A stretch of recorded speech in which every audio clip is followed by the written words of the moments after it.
Hi, I'm Nikki, And I'm Kat. and we are Cat and Mouse Astrology. Welcome to the full moon in Gemini. Something about a crossroads It's or the axis, very, the axis. yeah, well, it's an access because we've got the Jupiter in the part of the sky where it's providing a lot of energy towards Saturn and who's now stationed direct Woohoo.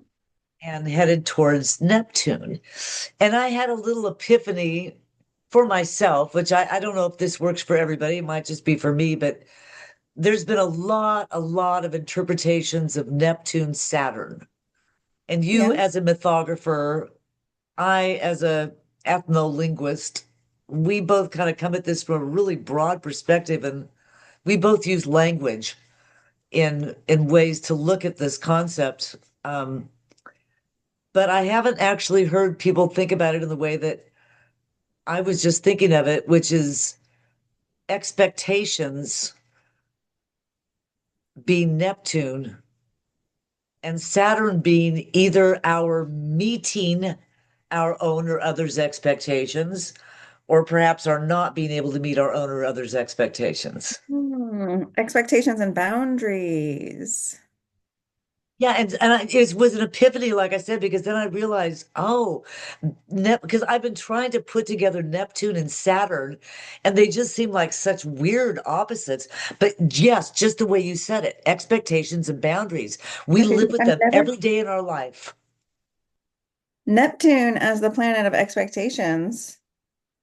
It is like just what you're imagining, and so fucking often it's your delusions, the things you just take for granted, the things you just make up in your head.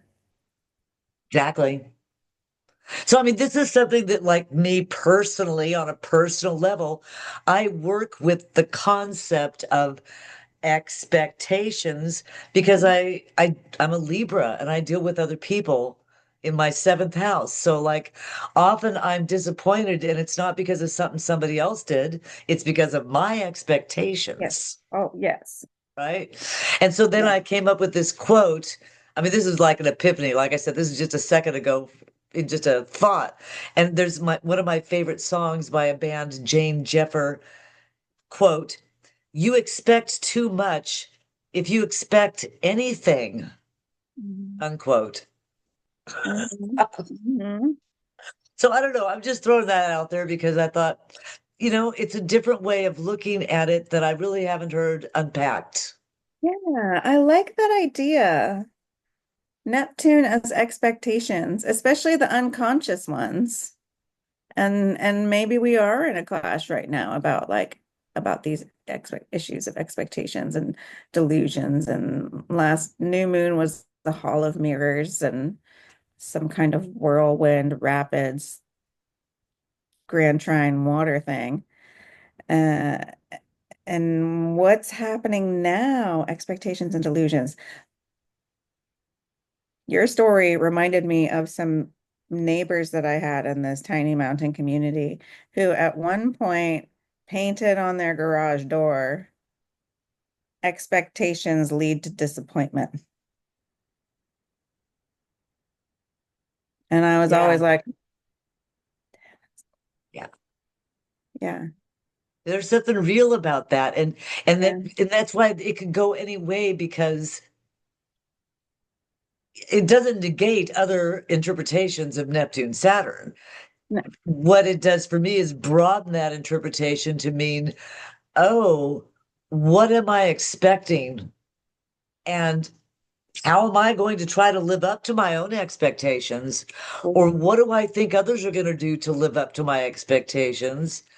And or in thinking about it in the broader way, because people are talking about the bubble popping, the mm. AI bubble or the housing bubble or the whatever bubble. I mean, It's that's how also all capitalism functions. Bubbles bursting. That's how it it's all works. expectations, isn't it? A Yeah. bubble is the expectation. I expect it to burst because I pay attention to patterns. Exactly. Exactly. Yeah. Because but it could be a bubble in our life as well, where we've created this expectation. And then Saturn might just come along and go, "Ooh, little reality there, a puncture, little bit of Hmm. reality there." Ooh. So I don't know. I'm trying to like think about where in my life do I have a personal bubble? Where might I get popped that I might want to reel it in a little bit just so I can make sure I'm on solid footing. I don't know. I'm not sure if Hmm. we can. Hmm. I mean, because of just the nature of it, it's part of our experience that maybe we go through having expectations and bubbles. I feel like I'm more in a raft and I'm hoping that I don't run into some jagged rocks and that's what and then I'm not in a raft anymore. And then I'm in the cold stream because it's cold. Unless there's a lot of air in the raft and it shoots you out into the air, you know. Well, We we need to do look at have, the chart. yeah, we do have some air in this chart, which is why I say that. So yeah, let's take a Okay. look at this. I'm Okay. going to share it. It's a pretty moon. I haven't gone to see it yet. I We're peeked recording it outside on and the went, full wow, moon. yeah. Ooh. So I mean, we There's still a have grand wonder trine. the trine is there, absolutely, Dude, and wow. it's the Mercury black moon is in moon. it. It's gorgeous. Hmm. Look at all the trines and sextiles in that. Jupiter. By Jupiter. Hmm. There's a basket, This which is beautiful. there's a what they call a basket where we hold things. That's Yes. identified by two trines and a sextile here.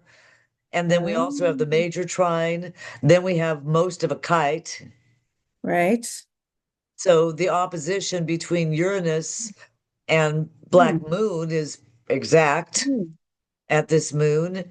And Mercury is now direct in Sagittarius, shooting that arrow. There is some arrow energy here. There's some sharp energy here because Mars is involved in this.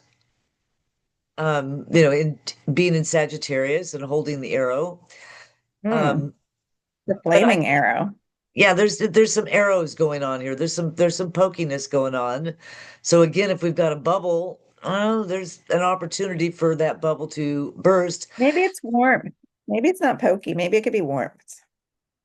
Could be what? Warmth. Maybe it could be warmth. We'll see what the The signs heat? say. You mean like the Yeah. heat The of heat. Yeah. Mars? Yeah. And Sagittarius, Yeah, fire sign. true. True dat. Yeah. Yeah. But there's definitely, we've got Venus also involved in this because they're Yeah. all involved in Sagittarius right now. I love it So when they're all in the same sign. do too. Oh. So and then we've got two different ways to go because the moon's in Gemini, the sign of the twins. So there's an Say, opportunity to maybe look this way, look that way. Um, but with Saturn involved in a trine, we can slow down and stop and look around yeah. before we Nice. commit. Nice. Good. Always a good idea. Yeah. I like the fact that Saturn's also direct now. So that Saturn station going direct means it's hanging at 25 for a long time. Can we look Okay. at that 25th degree of Pisces? Yeah.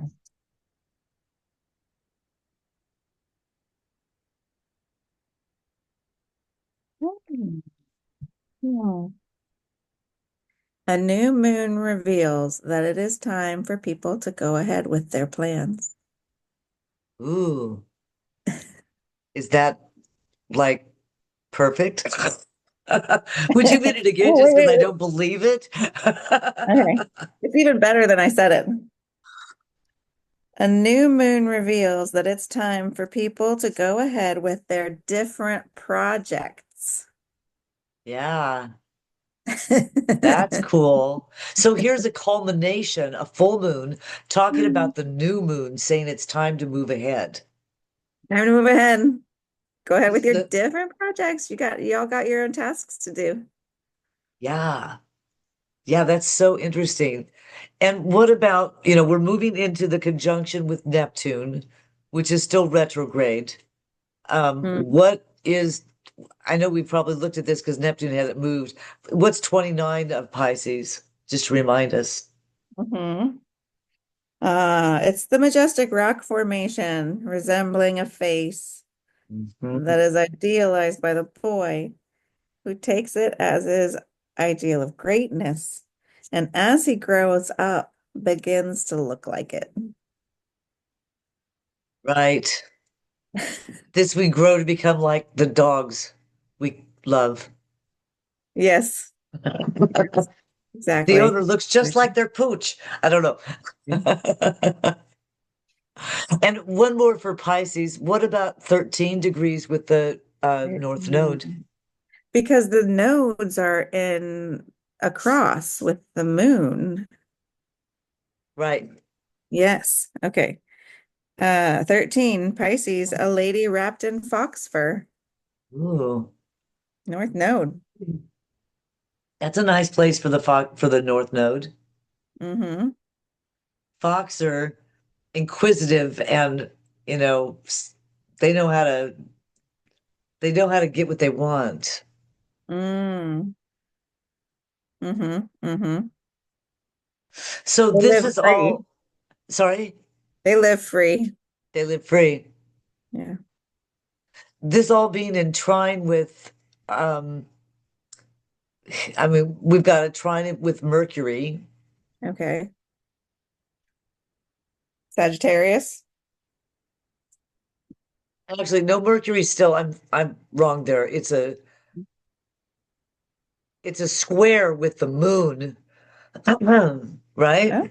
Oh. Oh. 30, 60. No, sorry, it's a trine with the moon and so we're not really in a trine with Mercury. Mercury's Mm. in an opposition with Uranus. Sorry about that. Yeah. Saturn is in a trine with Mercury. Right. Yeah. Saturn is in the trine with Mercury. And But what Jupiter. is our Mercury at 22? Is that Scorpio? Scorpio. A rabbit metamorphosed into a fairy, parentheses, nature spirit. Very interesting. A rabbit metamorphosed into a fairy. Now we're almost at 23. Why don't you read 23 too? Crowds coming down the mountain to listen to an inspired man. The one in the rock formation? Oh, yeah. The rock formation. Ah, I don't like that so much. that's weird. And of course, we've got Black Moon involved in this because it's all in Ooh. trine with Neptune at 28. 28 degrees, Scorpio. Oh, so that's still the woman pleading to the leader for the lives of her children. Yeah, that's interesting. Mhm. Still Uh-huh. there, been there for a bit. Keep hitting that point. So what about our sun at 13 of Sag? The pyramids and the Sphinx. Ooh, Mm. some ancient symbols. Mhm. The pyramids, And the Sphinx. what do they denote? So many things. I mean, pyramids are sort of a repository for ancestors' knowledge, aren't they, on some level? Yeah, they're technically burial mounds. That's sort of what I mean by that, ancestor knowledge, right? It's a Yeah. place where you put an ancestor and worship them. Yeah. What about a sphinx? I don't know much about what the Sphinx is all about. It's a hybrid creature, is it not? Yeah, it's So a it's kind of like the rabbit metamorphized. Maybe this is just like other realities, other cosmologies. right. Well, in very ancient cosmologies, you know, astrology draws, of course, a lot upon Hellenistic, meaning, you know, Greece, Yeah. Greco-Roman, Right. and maybe Egyptian before that, but this is Yeah. Egyptian mythology, right? Right. Well, yeah. So I Sphinx don't, pyramids. do you have do you have any information about the Sphinx at your fingertips? No. I don't either. Well, let's skip over that for now. But I'm curious about what it means because that sun being on that degree is quite curious. So, what about our moon at 13 Gemini?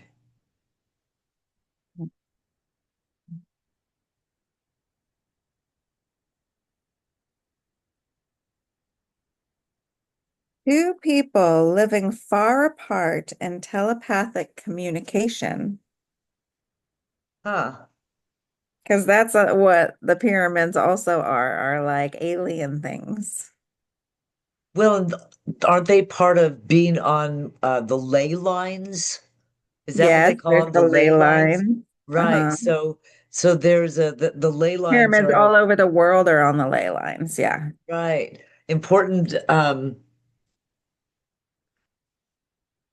archaeological places that are on, you know, related spheres of with each other in some way. Yeah, well, it's like the ley lines are networks of like energetic pathways around the globe that are part of the Earth systems, right? And pyramids are built on top of them all over the world. And I think this must be some kind of moon that's like particularly connected to the other dimensions of things. Well, the Sagittarius is ruled by Jupiter, Uh-huh. right? Of course, part of this water trine. Uh-huh. And, you know, Sagittarius is the one that has a Jupiter ruling Sagittarius, and this moon is going to be exerting a positive influence, especially being in that water trine. Um, Sagittarius being a sign of you know, higher learning or religion or spirituality or, you know, those kinds of esoteric, you know, not, you know, rulership of things like astrology and such, Mm-hmm. right? Mm-hmm. You know, and so I think that that's very interrelated with that. The moon being in Gemini, having that dual option Yeah, the twin. Two people. or two option or two different, you know, mirrors of something, a mirror of something, you might be seeing something reflected. What a beautiful symbol for a Gemini moon. Two Yeah. people living apart, far apart, in telepathic communication. It's entanglement, baby. Ah, I love you're it. we're here for each other. You know, that's is that maybe not the ley lines? Is it not like a certain kind of mycelial network? Exactly. We've got a connection to each other even across the Yeah. world. Yeah. It's really quite beautiful. Space So and time. we've got that as, you know, of course, that's an opposition. And we often see oppositions as, well, you know, that's negative because the squares are negative. But an opposition is also a way of, you know, as we see with a full moon, the light shining in its fullest form to reflect back on an object so we can see it clearly. Yeah. So I don't see this as a negative, and it makes me very curious about the 28 degrees of Uranus opposite 28 degrees of our black moon, Oh. Lilith. So what's the 28 Taurus? And actually it could be just as easily 29 Taurus. No, we're gonna stick with 28 because Okay. 28 is two cobblers working at a table. Well, that's perfect. That's perfect. Get with your people. Get with your people. And I hope you have lots of people. Just two is enough. Yeah, okay, two is enough, but we're talking about networks Yes, and that's in and Taurus, crossing which is a paths. sign of actually putting something, building something solid like a table. Yeah, The reality, make putting those solid expectations into connections reality. solid. What about 28 of Scorpio with Black Moon? That's the woman pleading for the lives of her children. Um, Yeah. Two people working together. It's going to take more. It's going to take all of us. It's going to take people coming to the table. It's going to take all of us. Interesting.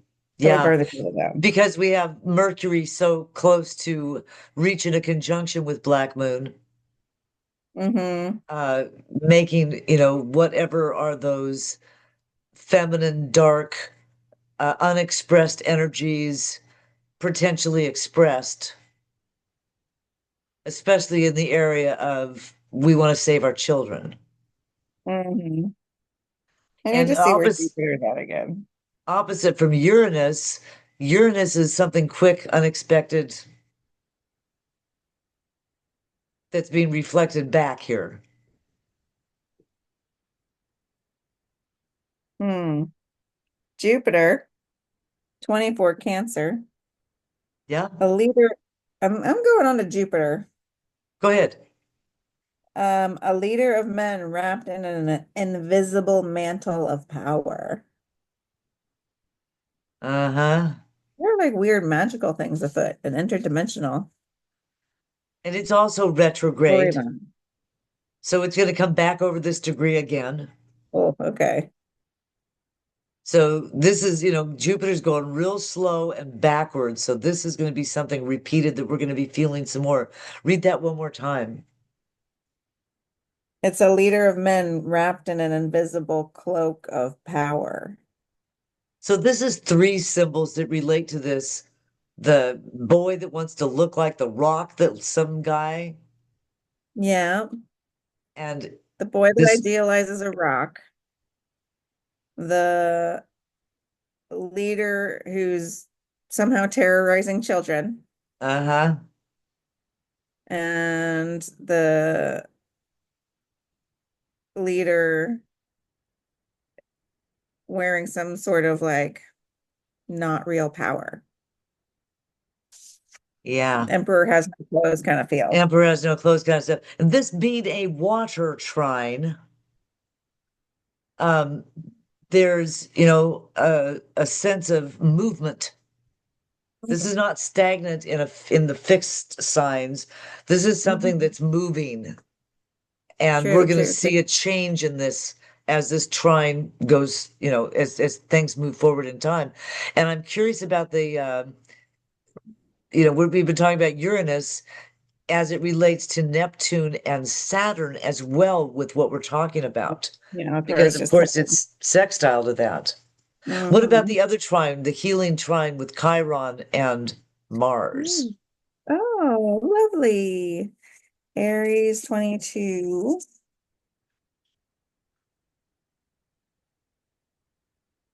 Might be And what's gonna 23. end? You want me to read 23? It's closer to 23. Okay. The open window with the net curtain blowing into a cornucopia. A little fresh air. A little fresh air and abundance. Uh-huh. And that net symbolism again, The net symbolism. which is like Yeah, the network, the connectivity, the telepathy, the ley lines. right. And Chiron in the sign of Aries doing this kind of healing work is Mhm. healing those energies in our lives that are more focused on, the Mhm. impulsivity, and what are some other Aries words we can think of? Impulse was the first one that came to my mind. Assertiveness. Assertiveness, yeah, yeah. Mhm. Getting it done, getting started. Mhm. It is a healing maybe towards the new beginnings so that we can begin the new beginnings. Mm. Mm. Mars rules Aries, and this trine is with Mars. That's beautiful. 22 So what's 22 Sagittarius. Mar what's 22 Sag?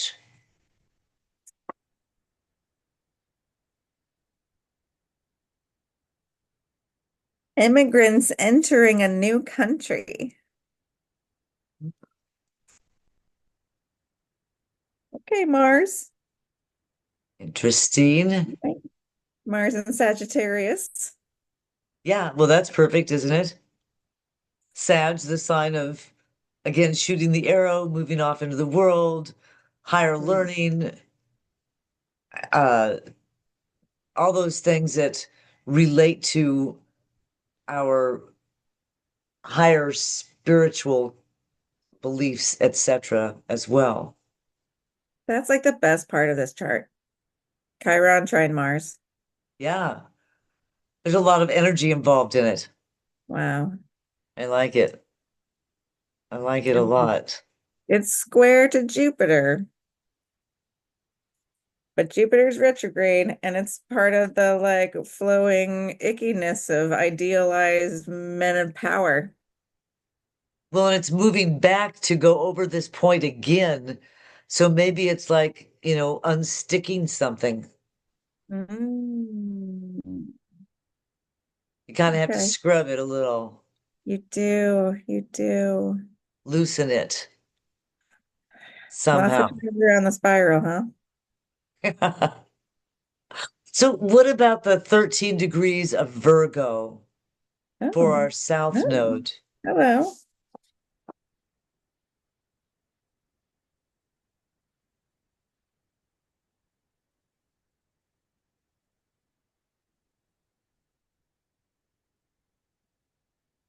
A family tree. Ah, that's fitting, isn't it? So on some level, um, Uranus is kind of the fulcrum of the kite. And wherever that change happens, excuse me, wherever that change happens is likely to have a big impact on how we, on things that we're not really understanding. Again, it comes back to those expectations. With the Uranus Yeah. opposite Black Moon, there may be expectations that we don't Mhm. even fully understand. We haven't fully looked at our own or others' Mhm. expectations, and there could be some People big are often not change, conscious of their expectations. Yes. right? So that Uranus could alight a change, but that's not necessarily a bad thing as it shakes up things because there's a lot of Oh, trines in no. this. This could move Yeah. us in a more positive direction. So, which takes Yeah. me finally to Venus at 5 degrees of Sag. Oh, save Our Lady for the end. Good. Yeah.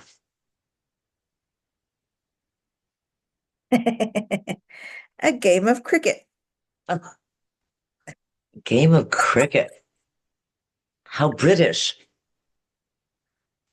Interesting. What do you think of that? Joy will get us through. I don't know. Entertain yourselves. Kids, you're in for the long haul. I don't know. What?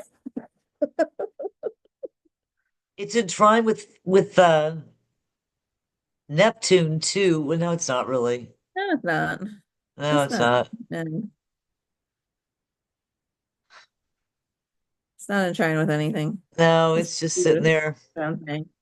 Yeah. Just she's just like off in her party world or something. I don't know. Being entertained, having tea, and watching a game of cricket. I don't know. She is happy in Sagittarius. Well, I mean, Mars is leading the way for the immigrants. Right. Right. So we're moving on in a direction where, we've got a morning star coming, right? Because it's moving into the sun So she's going to be reborn on the other side as a morning star, and that'll be an interesting configuration coming. But right now, this feels like a building chart and a chart to put probably some expectations into. Mm. Right? Didn't we start at the beginning of this with uh, looking towards the future? The new moon, even though this is a full moon, we're kind of looking towards the new moon with this chart. Yes. Are you saying expectations don't always lead to disappointment? Is that what you're saying? Well, we live on those expectations, right? So it's Yeah. just a matter of how much we depend on the outcome. Mm.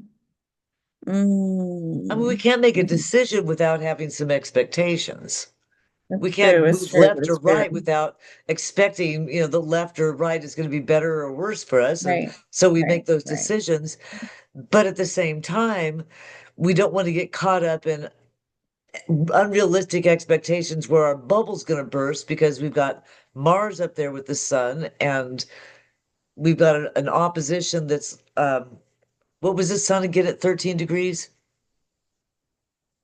A Sagittarius, Yeah,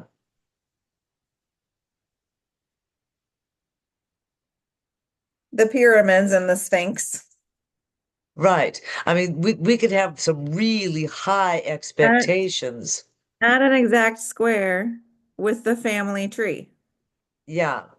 So we might find that if we can just dial down our expectations a little bit, um, the popping won't be quite so intense. Mm-hmm. I see there's so much positivity in this chart with all these trines that it makes me want to, really look at what what can you work towards with this positive energy and how might you want to be careful that you don't get your expectations too high. But it doesn't mean don't work towards don't use this positive energy. I'd still want to use this positive energy. Yeah, yeah. I just want to float. I feel like the new moon was so rough and it's like not even over. I feel like it's not even over. And I just want my raft to just float. And I don't want to plan anything and make expectations right now, personally. That Well, was there's rough for me. there's the positivity of the trine too, because the trine can also be just a time for chill, That's right? what I'm saying. Yeah, That's what I need. there you go. Well, there's nothing wrong with that. We got a basket there. We got a basket there. We can fill it with Yes. the fruits of our And enjoyment. there's a cornucopia. There's a Yes, net. yes, There's yes. a fresh breeze. Catch fish and share fish. There's some interesting looking rock formations. That's right. That's right. No, there's just so many trines in this moon that It's a beautiful that world. that's what you can't get away from. The Uranus involved in it to me feels like even if it's a burst bubble, it doesn't really hurt to have your expectations be, made more realistic. Genuinely though, like we need some bubbles to burst. As a semiotician, like versed in the theory of the Umwelt, if you will, Yes. we need some bubbles to burst because there are whole groups of us and our networks that like there's blockages in our networks where like people are living in alternate realities and it's like Yeah. messing up the rest of us. And some bubbles need to burst, I think. I mean, I hope that they don't destroy livelihoods like they do when they're like market bubbles. I don't want market bubbles, and that's not what I'm looking for. I know that that's like a manufactured thing about our systems, in ways that rich people make money and the ways that they deal with that. It's like a Ponzi scheme or something. I don't know, like a Mhm. trick, some Well, trick they that gets us pull with back to the inverse bubbles. boundaries But because we've talked about this yeah, before. That bubble is a boundary. yeah, there's that too. Yeah. And when the bubble bursts, people often see that as bad, but that also brings us together because we were artificially separated by these bubble boundaries. Yeah. Yeah. So I don't know. I do think that there's probably between now and February 20th when Neptune and Saturn conjunct at 0 degrees of Aries. Oh, fun. That's going to be a big deal. And that's probably going to be some kind of a Yeah. wake up call for all of us in some major way. Because We we've been love building zero. up to it for 3 years. We love zero Aries. Yeah. Yeah, it's gonna be something that you and I will feel especially because it's on our cardinal cross. So exciting. That's right. Anyway, go see what bubbles you can burst, or try to keep it just stasis so it doesn't pop this right away. Yeah, you could just float on the airstreams for a while. You could Float just down the float river on the for a while, airstreams letting for our a thoughts while. about There's enough